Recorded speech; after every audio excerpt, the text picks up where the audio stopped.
Après 42 heures supplémentaires, les négociations nucléaires iraniennes avec les États-Unis, la Russie, la Chine, la France, la Grande-Bretagne et l'Allemagne ont abouti à un accord cadre à Lausanne, en Suisse. En échange de la levée des sanctions contre l'Iran, ce qui représente plus de 110 milliards de dollars par an de soulagement pour Téhéran et un retour dans l'économie mondiale, l'Iran sera fortement limité dans son programme nucléaire. Il s'agit d'un accord cadre, ce qui signifie que l'accord officiel sera signé avant le 1er juillet. Au cours des 3 prochains mois, les détails techniques devront être réglés. Alors, que signifie réellement l'accord nucléaire iranien ? Je m'appelle Shirvan et bienvenue sur Caspian Report. L'une des plus grandes craintes internationales est que si l'Iran obtient une arme nucléaire, cela déclenche une course aux armements nucléaires impliquant l'Arabie Saoudite, l'Égypte et la Turquie. C'est un scénario très probable, et c'est précisément ce que les négociations nucléaires cherchent à empêcher. La principale composante de l'accord cadre est qu'il prolonge la capacité de percée nucléaire de l'Iran. Beaucoup de gens, y compris des politiciens et des analystes, comprennent mal ou utilisent à mauvais escient la signification de la capacité de percée nucléaire. Et officiellement, cela ne fait même pas partie des négociations nucléaires. Mais ce que cela signifie, c'est le temps qu'un pays met pour produire suffisamment d'uranium hautement enrichi pour une arme nucléaire. On peut le mesurer en semaines, mois, années, décennies et plus encore. Tous les points convenus portent sur l'allongement de la capacité de percée. Parce que plus il faudrait de temps à l'Iran pour produire une arme nucléaire, plus il serait possible de convaincre les autres nations du Moyen-Orient, comme l'Arabie Saoudite, l'Égypte et la Turquie, de s'abstenir de se lancer dans une course aux armements nucléaires. Pensez-y de cette façon. Une capacité de percée d'1 an est moins urgente qu'une semaine, et dont les pays sont plus enclins à résoudre les problèmes par la diplomatie, plutôt que de se lancer dans une dangereuse course aux armements. À cette fin, l'accord cadre réduira le nombre de centrifugeuses d'enrichissement installées en Iran de 19 000 à 6 000, dont seulement 5 000 seront effectivement en fonctionnement. Toutes les centrifugeuses seront de première génération. Et l'Iran ne sera pas autorisé à utiliser des modèles plus avancés pendant au moins 10 ans, et tout nouveau modèle développé devra d'abord être soumis à l'Agence internationale de l'énergie atomique, ou Agence internationale de l'énergie atomique pour faire court. De plus, seule la principale installation d'enrichissement de Natanz sera autorisée à procéder à l'enrichissement de l'uranium. La deuxième installation de l'Iran à Fordow, qui est enfoui profondément dans un complexe montagneux, est considérée comme imprenable face à des frappes aériennes conventionnelles, sera convertie en centre de recherche en physique, et elle ne produira ni ne stockera d'uranium hautement enrichi pendant au moins 15 ans. Le stock actuel d'uranium faiblement enrichi de l'Iran sera réduit de 10 000 kg à 300 kg pour les 15 prochaines années. Recevra les stocks actuels iraniens et les retraitera. De plus, le réacteur à eau lourde d'Arak sera entièrement repensé afin qu'aucun plutonium ne soit produit sur le site.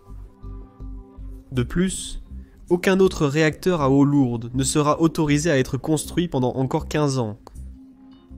Et enfin, les 3 sites de Natanz, Fordow et Arak seront soumis à des inspections rigoureuses par l'Agence internationale de l'énergie atomique.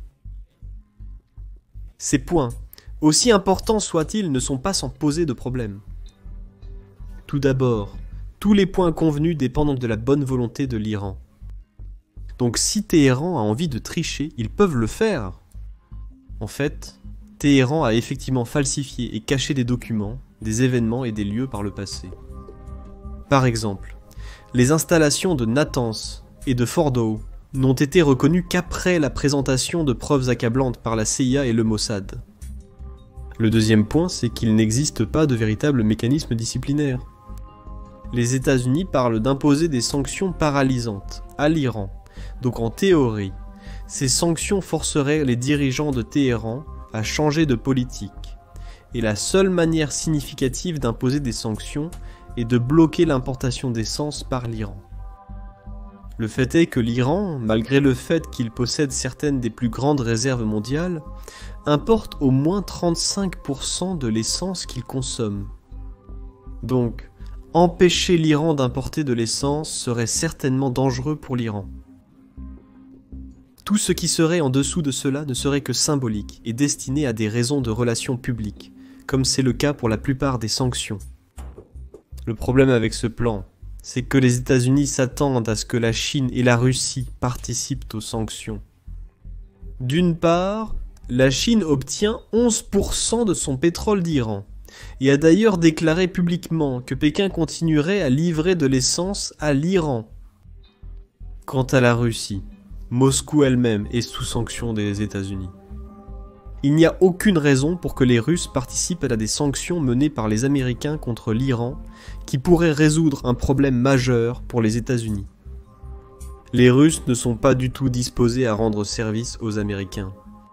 Sans la participation de la Russie et de la Chine aux potentielles sanctions contre l'Iran, les sanctions ne fonctionneront pas. Donc, tout ce plan repose sur la bonne volonté de l'Iran, sans aucun moyen d'appliquer des sanctions comme mécanisme disciplinaire. La seule autre forme de punition est l'option militaire, qui comporte ses propres risques. Et si cela ne suffisait pas à faire échouer l'accord, il y a une opposition intérieure majeure à l'accord entre les États-Unis et l'Iran, aussi bien à Washington qu'à Téhéran. Une grande partie du Congrès américain s'oppose à l'idée d'un accord avec l'Iran qui ne fait rien pour traiter la question de la géopolitique du Moyen-Orient. Il y a également de nombreux intérêts économiques en jeu. De nombreuses grandes entreprises américaines, en particulier dans le complexe militaro-industriel, ont prospéré grâce aux ventes d'armes conventionnelles entre l'Iran et l'Arabie saoudite. Des intérêts économiques existent à Téhéran. En raison des sanctions, de nombreuses personnes parmi l'élite iranienne et dans les cercles gouvernementaux ont fait fortune en créant des monopoles à travers le pays. C'est particulièrement vrai pour le corps des gardiens de la révolution islamique, qui est une institution politico-économique et militaire autonome. Évidemment, ces oligarques ne veulent pas que l'Iran réintègre l'économie mondiale, car cela dévasterait leurs intérêts commerciaux. Et puisque le corps des gardiens de la révolution islamique contrôle de nombreux aspects militarisés du programme nucléaire, il pourrait facilement saboter l'ensemble de l'accord. Il y a donc une opposition intérieure significative à Washington et à Téhéran. Mais il y a aussi des tiers qui s'opposent à tout type d'accord entre les États-Unis et l'Iran. Un exemple est Benjamin Netanyahou, le premier ministre israélien. L'opposition de Netanyahou à l'accord cadre est liée à des questions intérieures, et non à la sécurité ou à la géopolitique, comme la plupart des géopoliticiens et analystes de la sécurité israéliens en témoigneraient. La propagation de la peur est essentielle pour obtenir le soutien populaire des partis de droite, et c'est ce que vise Netanyahou. La seule préoccupation réelle pour Israël est d'étendre la capacité de rupture à au moins 1 an, et de rendre l'ensemble du programme nucléaire iranien plus transparent. Un autre exemple d'opposition d'un tiers à l'accord nucléaire est l'Arabie saoudite. L'ancien roi Abdallah soutenait que le programme nucléaire iranien était lié à la géopolitique du Moyen-Orient. Son successeur, le roi Salman, poursuit cette politique et, à cet égard, la monarchie saoudienne et une partie du Congrès américain sont d'accord. Le rôle de l'Iran dans les affaires géopolitiques actuelles doit être abordé en même temps que les négociations nucléaires. Mais lier les négociations nucléaires à la géopolitique de la région garantira l'échec des pourparlers nucléaires, et c'est exactement ce que souhaite Riyad, faire échouer les discussions américano-iraniennes et amener les États-Unis à soutenir l'Arabie saoudite dans la guerre froide qui l'oppose actuellement à l'Iran. Fondamentalement, si elle est appliquée, l'accord cadre empêche une dangereuse course aux armements nucléaires impliquant l'Iran, l'Arabie saoudite, l'Égypte et la Turquie. Et malgré toutes les plaintes et toute l'opposition à l'accord américano-iranien, personne n'a encore proposé d'alternative réaliste. C'était un Caspian Report présenté par Shirvan. Merci de votre attention. Prenez soin de vous et Sagal.